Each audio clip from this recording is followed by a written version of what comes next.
আসসালামু আলাইকুম প্রিয় ভিউয়ার্স।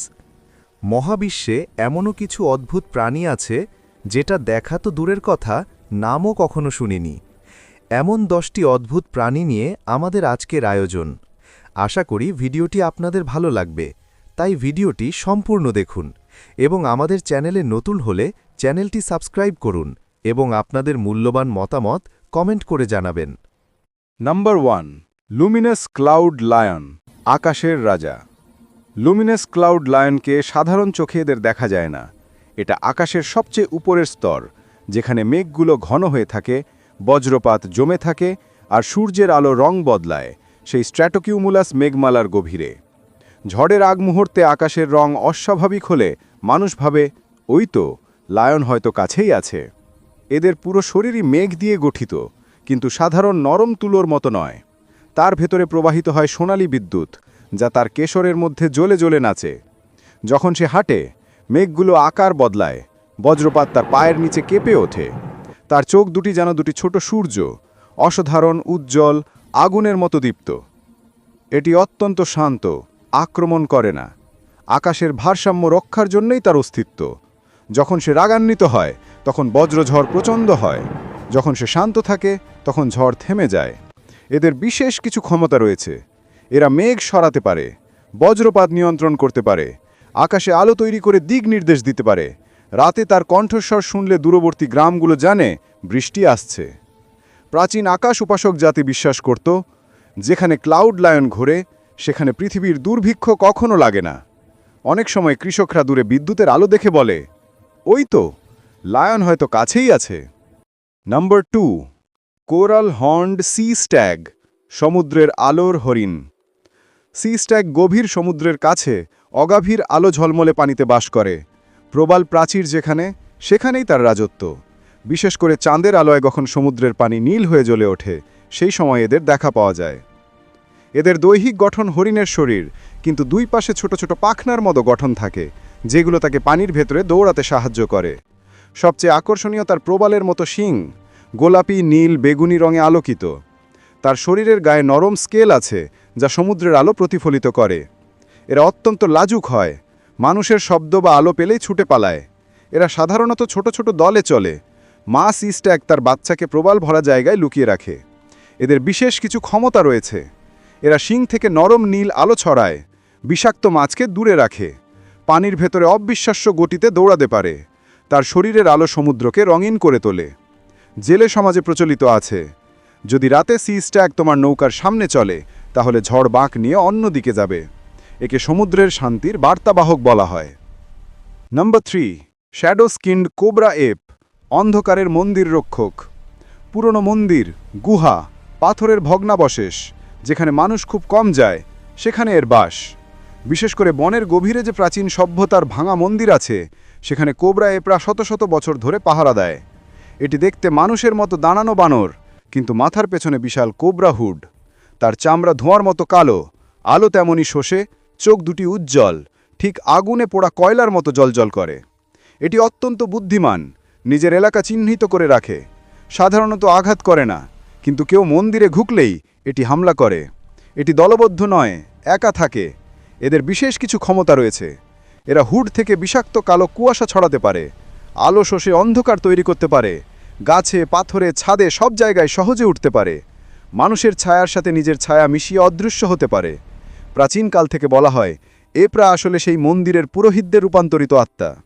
মানুষের মনে ভয় জমে আছে, যারা মন্দিরের গুপ্তধন নিতে যায়, কোবরা এপ তাদের ছায়া কেড়ে নেয়। Number 4, star tailed nebula cat, মহাকাশের রহস্যময় আলোক প্রহরী। নেবিউলা ক্যাট থাকে এমন স্থানে যেখানে মানুষের যন্ত্র পর্যন্ত পৌঁছাতে সাহস পায় না। মহাকাশের গভীর নক্ষত্র জন্মস্থলে, বিশেষ করে ওরায়ন নেবিউলা, হর্সহেড নেবিউলার মতো জায়গায় এদের দেখা যায়। মহাকাশ বিজ্ঞানীরা বলে, নেবিউলা যেখানে জন্ম নেয়, সেখানেই এই বিড়ালগুলো আলো খুঁজে বেড়ায়। এদের শরীর পুরোই নেবিউলার মতো, বেগুনি, নীল, সোনালি, রঙিন গ্যাসের স্রোত দিয়ে তৈরি। তাদের প্রতিটি নড়াচড়া মানে রং বদলানো আলো। সবচেয়ে আশ্চর্য তার ল্যাজ, একটি লম্বা সর্পিল ল্যাজ, যার মধ্যে সত্যিকারের ছোট ছোট তারা ঝিলিক দিয়ে জ্বলে ওঠে। তারা নড়লে যেন গ্যালাক্সির ছোট্ট একটা অংশ নড়ে ওঠে। নেবিউলা ক্যাট খুব শান্ত, অনুপস্থিতির মতো নিঃশব্দ। এদের কেউ দেখলে বিশ্বাসই করতে পারে না ওটা পশু না আলো। এরা একা থাকতে ভালোবাসে, কিন্তু মাঝে মাঝে একসাথে গুচ্ছবদ্ধ হয়ে মহাকাশের শূন্যতায় ভেসে বেড়ায়, যেন তারা তারা নিয়ে খেলে। এদের বিশেষ কিছু ক্ষমতা রয়েছে। মহাকাশের নিয়ম মানে না, যে কোনো দিকে ভাসতে পারে। লেজের আলো দিয়ে নষ্ট ভাঙা তারাদের শক্তি জাগিয়ে তুলতে পারে। অন্ধকার গহ্বরেও আলো ছড়ায়। মহাকাশের নীরবতা ভেঙে ক্ষীণ ঘণ্টাধ্বনি তৈরি করে। প্রাচীন এলিয়েন সভ্যতাগুলো বিশ্বাস করত নেবিউলা ক্যাটি প্রথম তারার জন্মের সময় উপস্থিত ছিল। এদের দেখা মানে নতুন চক্র শুরু হওয়ার ইঙ্গিত। Number 5, void hidden sphinx lark, শূন্যমুখের মরুভূমির দেবদূত। বিশাল মরুভূমিতে প্রাচীন পিরামিড বা মন্দিরের ছায়ায় দিনে খুব কম বের হয়, নয় রাতে বেশি দেখা যায়। এদের বলা হয় মরুভূমির ছায়া তত্ত্বাবধায়ক। স্ফিংস লার্ক দেখতে অর্ধেক মানুষ অর্ধেক পাখি। ডানা খুব বড়, কিন্তু মুখটি নেই। মুখের জায়গায় শুধু একটা অসীম কালো শূন্যতা, যার ভেতর কিছুই দেখা যায় না। যখন সে মাথা তোলে, শূন্যতার ভেতর ক্ষুদ্র তারার মতো পয়েন্ট দেখা যায়, যা নড়ে। তার শরীর বালুর রঙের, কিন্তু আলো পড়লে কালো আর সোনালি রঙে রূপ বদলায়। খুব নীরব, প্রায় শব্দহীন। যে বালুর টিলা এসে দাঁড়ায়, সেটি ঠান্ডা হয়ে যায়। এটি মরুভূমিতে হারিয়ে যাওয়া ভ্রমণকারীদের ছায়া দেখে পথ ঠিক করে দেয়, কিন্তু যারা মন্দ উদ্দেশ্যে আসে তাদের সামনে ভয়ঙ্কর হয়ে ওঠে। এদের বিশেষ কিছু ক্ষমতা রয়েছে। মুখের শূন্যতা থেকে ভয়ানক গর্জন ছুড়ে দিতে পারে, মরুভূমির দিক পরিবর্তন করতে পারে, ছায়া শোষে নিতে পারে, মানুষের ভয় অনুভব করতে পারে। মরুভূমির যাযাবররা বলে, রাতে কেউ মরুভূমিতে হারিয়ে গেলে স্ফিংস লার্ক তার ছায়া দেখে তাকে বাঁচিয়ে বাড়ি পৌঁছে দেয়। কিন্তু যারা প্রতারণা বা লোভ নিয়ে মন্দিরে আসে, তাদের ছায়াই নাকি বালুর মধ্যে অদৃশ্য হয়ে যায়। নাম্বার 6, জাঙ্গল আর্মাডিলো ড্র্যাগন, বনের জীবন্ত পাথর। ঘন রেইন ফরেস্টের গভীরে, যেখানে সূর্যের আলো প্রায় পৌঁছায় না। এরা সাধারণত কাদামাটি আর পাথর মাটির ঠান্ডা জায়গায় শুয়ে থাকে। নদীর পাশে, পাথরের গুহায়, বড় বড় গাছের বড়ায় এদের দেখা যায়। ড্র্যাগনের বিশাল শরীর, কিন্তু পিঠে আর্মাডিলোর মতো একটির ওপরে আরেকটি শক্ত পাথরের প্লেট বসানো। প্রত্যেকটি প্লেট শ্যাওলা, লতা আর মস দিয়ে ঢাকা। তাদের শ্বাস থেকে ক্ষীণ সবুজ ধোঁয়া বের হয়, আর ল্যাজটি মোটা ও পাথকি, যা দিয়ে এক আঘাতে গাছ ভেঙে ফেলতে পারে। এরা বনের নীরব রক্ষক। কোনো প্রাণীকে আঘাত করে না, যদি না তার এলাকায় কেউ প্রবেশ করে। নিজে নিজে সারাদিন পাথরের মতো স্থির থাকে, তাই অনেকে ভাবে এরা সত্যিই পাথর। এদের বিশেষ কিছু ক্ষমতা রয়েছে। নিজের শরীর পাথরের মতো শক্ত করে ফেলতে পারে।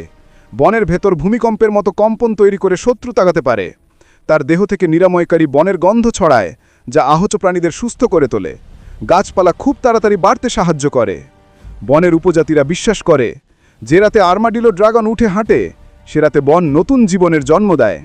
অনেকে এটিকে বনের দেবতার পাথরি সন্তান বলে মানে। Number 7, glass scaled phantom fox, তুষারের স্বচ্ছ রাজকন্যা।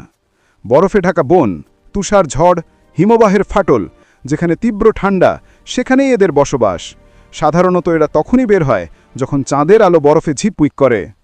ফ্যান্টম ফক্সের শরীর স্বচ্ছ কাঁচের মতো, ভেতরে নীল আলো জ্বলে। তার পা মাটিতে পড়লেও কোনো শব্দ হয় না।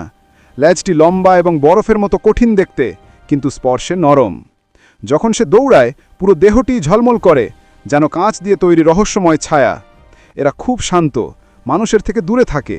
নিঃসঙ্গ প্রকৃতি, বরফের ভেতর গর্ত করে থাকে। যারা বরফে হারিয়ে যায়, তাদের পাশে দাঁড়িয়ে থাকে নিঃশব্দে, যেন পথ দেখায়। এদের বিশেষ কিছু ক্ষমতা রয়েছে। মুহূর্তেই অদৃশ্য হতে পারে, শরীরের আলো দিয়ে পথ আলোকিত করতে পারে। এর উপস্থিতিতে বরফের ওপর পদচিহ্ন ঝলে ওঠে। এমনকি শিকারি আসলেও আয়না ডানায় প্রতিফলন দেখি শিকারি বিভ্রান্ত হয়ে যায়। উত্তরাঞ্চলের উপজাতিরা বিশ্বাস করে, ফ্যান্টম ফক্স আসলে শীতের রানী, সে বনের প্রাণীদের রক্ষা করে। যদি কেউ তার চোখে তাকাতে পারে, বলা হয় জীবনে আর তার পথ হারাবে না। নাম্বার 8, মিরর উইংস স্কাই মথ, আকাশের প্রতিফলনের আত্মা। এই মথ পৃথিবীর সবচেয়ে অদ্ভুত স্থানে থাকে, উঁচু পাহাড়ের চূড়ায়, যেখানে বাতাস এত ঠান্ডা যে বরফও কাঁপে। বিশেষ করে সেই স্থানগুলোর কাছে যেখানে আলো প্রতিফলিত হয়, হিমবাহ, বরফের হ্রদ, উঁচু বরফ চূড়া। এই মথের ডানা কাঁচের মতো স্বচ্ছ নয়, বরং সম্পূর্ণ আয়নার মতো চকচকে। প্রতিটি ডানা আকাশের রং, মেঘের আকার, এমনকি মানুষের মুখও প্রতিফলিত করে। মথের শরীর পাতলা এবং রূপালি আলো ছড়ায়, আর তার পেটের নিচে এক ধরনের নীল জ্যোতি ঝলমল করে। তার 4টি ডানা মোড়ালে দেখে মনে হবে কেউ যেন দুটো ছোট আয়না ভাঁজ করে রেখেছে। এরা অত্যন্ত কোমল, অত্যন্ত শান্ত। শব্দে ভয় পায়, কিন্তু আলোকে ভালোবাসে। চাঁদ উঠলে তারা পাহাড়ের কিনারে এসে ডানা মেলে, পুরো আকাশ তার ডানায় প্রতিফলিত হয়ে ঝলমল করতে থাকে। এদের বিশেষ কিছু ক্ষমতা রয়েছে, যে কোনো আলোকে প্রতিফলিত করে ঝড়কে থামিয়ে দিতে পারে। তার ডানার প্রতিফলনে মানুষ নিজের ভবিষ্যতের অস্পষ্ট ছায়া দেখতে পায়। নাতে ডানার আলো দিয়ে পথহারা যাত্রীদের দিক নির্দেশ করে। এমনকি শিকারী আসলেও আয়না ডানায় প্রতিফলন দেখে শিকারী বিভ্রান্ত হয়ে যায়।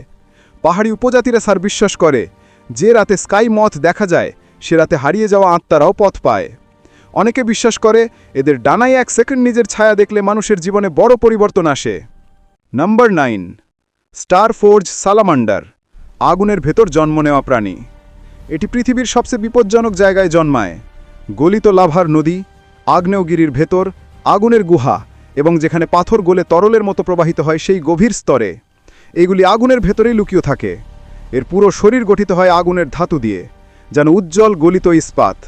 চামড়া কালো, কিন্তু তার ভেতর লাল কমলা আগুনের মতো তরল আলো প্রবাহিত হয়।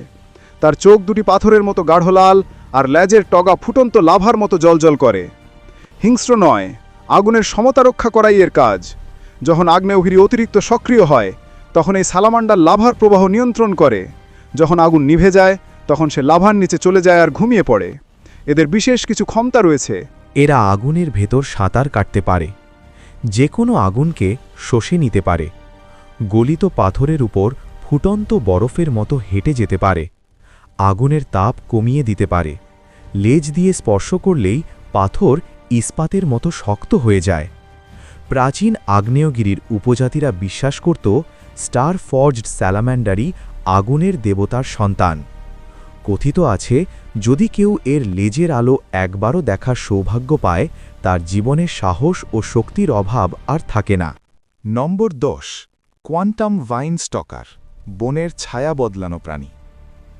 এটি থাকে বনের সবচেয়ে ঘন অংশে, যেখানে সূর্যের আলো পাতার ফাঁক দিয়ে পৌঁছায় না, যেখানে বাতাসে মাটির আর্দ্র গন্ধ এবং যেখানে লতাগুল্ম পুরো আকাশ ঢেকে রাখে। বিশেষ করে অ্যামাজনের মতো বৃষ্টিবন অথবা প্রাচীন ভেজা গুহা অরণ্যে। প্রথম দেখায় মনে হয় একটি লতা, কিন্তু জোরে তাকালে বোঝা যায় লতায় চোখ আছে, শ্বাস নেয়। বনের ছায়া তার শরীরের সাথে মিলেমিশে থাকে। তার শরীর পুরোপুরি জীবন্ত লতা, শেকড়, শ্যাওলা এবং পাতার মিশ্রণে গঠিত।